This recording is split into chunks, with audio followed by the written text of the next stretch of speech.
Au IXe siècle, les invasions des Vikings, appelés aussi Normands, affaiblissent considérablement le pouvoir des rois carolingiens. Le roi n'a plus le pouvoir de protéger les seigneurs. Le roi, au 9-10e siècle, est un roi qui est affaibli et au final, s'il a un titre, il n'a guère de pouvoir. En 987, les seigneurs élisent comme roi un dénommé Hugues Capet. Celui-ci fonde à ce moment-là une nouvelle dynastie de rois, qui est la dynastie des rois capétiens. À ce moment-là, le roi ne dispose, on le voit sur cette carte, que d'un petit domaine autour de Paris. Le roi n'est qu'un seigneur parmi d'autres, et ce n'est pas le plus puissant des seigneurs. À ce moment-là, la réalité du pouvoir se trouve entre les mains des seigneurs, et des seigneurs les plus importants, que l'on appelle les suzerains. Ceux-ci font se construire des châteaux forts et se lier à d'autres seigneurs. Par la cérémonie de l'hommage, un seigneur devient le vassal d'un grand seigneur, qui devient alors son suzerain. La féodalité est caractérisée par ce lien vassalique d'obligation réciproque. Elle inscrit donc les seigneurs dans une relation de dépendance entre eux. Le roi reste le suzerain de tous, mais les grands seigneurs deviennent très puissants. Les seigneurs sont liés entre eux par une cérémonie qui est la cérémonie de l'hommage. Cette cérémonie de l'hommage va lier d'un côté un seigneur important, qui est le seigneur dominant, que l'on va appeler désormais le suzerain, à, d'un autre côté, un seigneur moins important ou un simple chevalier, que nous allons appeler le vassal. Le vassal rend hommage au suzerain au cours d'une cérémonie qui comporte 3 grandes étapes. Première étape, le vassal met ses mains dans celles du suzerain. C'est l'étape qui est figurée sur cette miniature médiévale que nous avons à l'écran. Le suzerain demande à ce moment-là au seigneur de devenir son vassal. Deuxième étape, le vassal jure fidélité. Et troisième étape, le suzerain doit relever son vassal pour établir un lien d'égalité. Il s'agit d'une relation d'homme à homme. Et il lui remet ce qu'on appelle, dans le texte de Galbert de Bruges, qui date de 1127, les investitures, c'est-à-dire un objet qui est symbole du fief, qui est le symbole du fief qu'il lui remet. Le fief, ça peut être une terre ou un revenu qui est donné par le suzerain au vassal en échange de son hommage. Il s'agit bien entendu d'un contrat oral. On accorde peu de valeur à l'écrit à cette période de notre histoire, tout simplement parce que ces seigneurs ne savent ni lire ni écrire. À partir du moment où le vassal a rendu hommage à son suzerain, il a différentes obligations envers celui-ci. Il doit lui être fidèle, c'est la première obligation.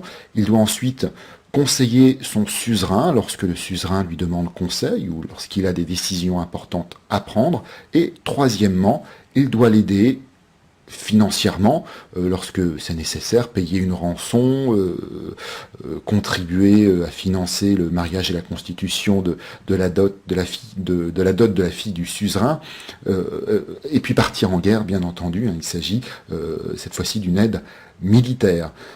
En échange de son hommage, le vassal va recevoir un revenu ou une terre qu'on appelle le fief, ainsi que la protection du suzerain.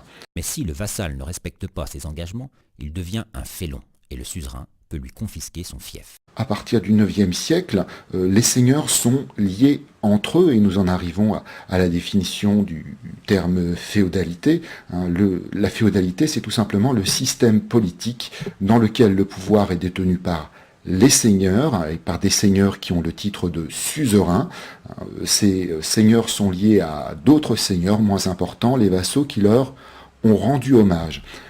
Ce système féodal apparaît après la chute de l'empire de Charlemagne, et dans ce système, ce sont les suzerains qui ont le plus grand nombre de vassaux, qui ont le pouvoir. On a donc une espèce de pyramide qui se constitue avec au sommet les suzerains les plus importants, et puis ensuite les différents vassaux, en sachant qu'il y a bien entendu plusieurs niveaux d'hommage.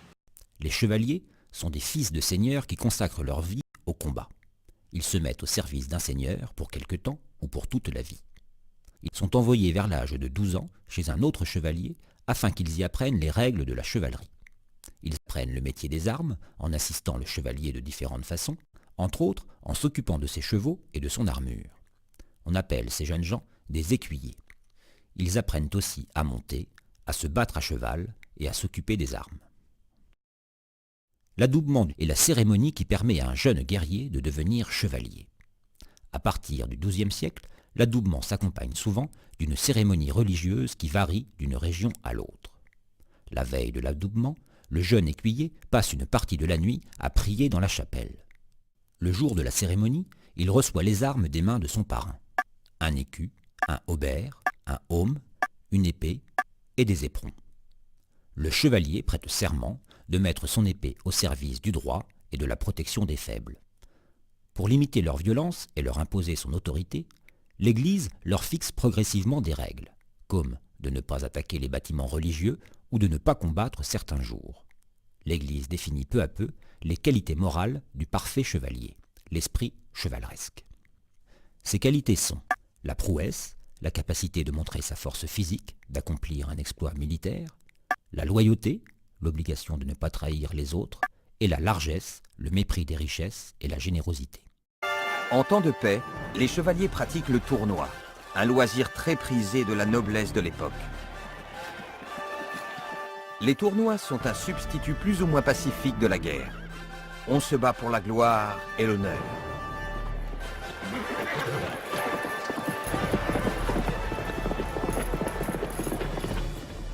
Mais aussi et surtout pour obtenir les faveurs des nobles dames. Pour leur rendre hommage, les chevaliers se font poètes.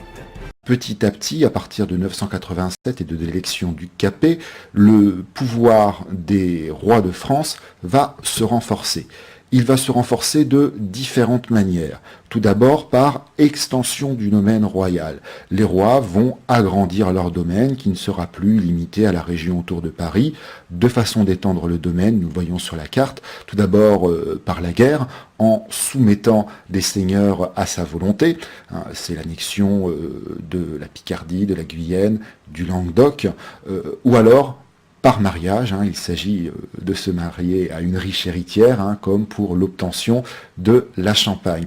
Donc petit à petit, le roi va forcer les seigneurs à lui rendre hommage et va se hisser en haut de la pyramide féodo-vassalique et va devenir le tout premier suzerain, le souverain du royaume. Afin d'imposer son autorité, le roi va se doter d'une armée permanente. Il va être le seul seigneur à disposer d'une armée permanente et non pas d'une armée composée de vassaux que l'on lève temporairement. Et cette armée permanente va être financée par des impôts permanents, la taille royale comme impôt direct, et puis la gabelle qui est un impôt sur le sel comme impôt indirect. Le roi modernise son royaume, il se dote petit à petit d'une administration qui permet de rationaliser la gestion de celui-ci et puis d'affirmer véritablement sa mainmise sur la direction du royaume. Tout d'abord, une administration centralisée, on le voit, qui est située à Paris, avec le Conseil du roi, héritage du droit féodal. Ensuite, le Parlement, qui va s'occuper de la justice, et la Chambre des comptes, pour ce qui est de la gestion des finances. Le royaume est géré de Paris, les décisions sont prises à Paris. D'ailleurs, la Cour de France va se fixer dans la capitale, mais au niveau des différentes provinces, dans les différentes régions, l'autorité du roi est relayée par des fonctionnaires, soit les baillis dans le nord, soit les sénéchaux dans le sud. Donc, un pouvoir du roi qui se renforce, un domaine royal qui s'étend, une autorité qui s'organise, et puis un pouvoir du roi qui devient véritablement incontestable, puisque le roi obtient son pouvoir au terme d'une cérémonie, le sacre, qui a lieu dans la cathédrale de Reims. C'est le moment où Dieu investit le roi de son pouvoir. Louis XIV dira un peu plus tard qu'il fait du roi le lieutenant de Dieu sur terre. Établit dans le royaume une monnaie unique qui permet de diffuser une image associée à des symboles, comme la fleur de lys, symbole des rois de France, le sceptre, ou encore la main de justice.